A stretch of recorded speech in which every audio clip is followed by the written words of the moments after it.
Hello mga mamis, makakaplantita. Tara, turuan ko sa inyo kung paano mag-propagation ang Burler Max.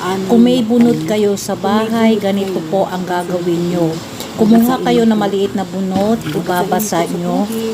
Gaya sa ginawa ko, tapos ibalot nyo sa may, ayan po, sa may cut na Burler Max na may ugat.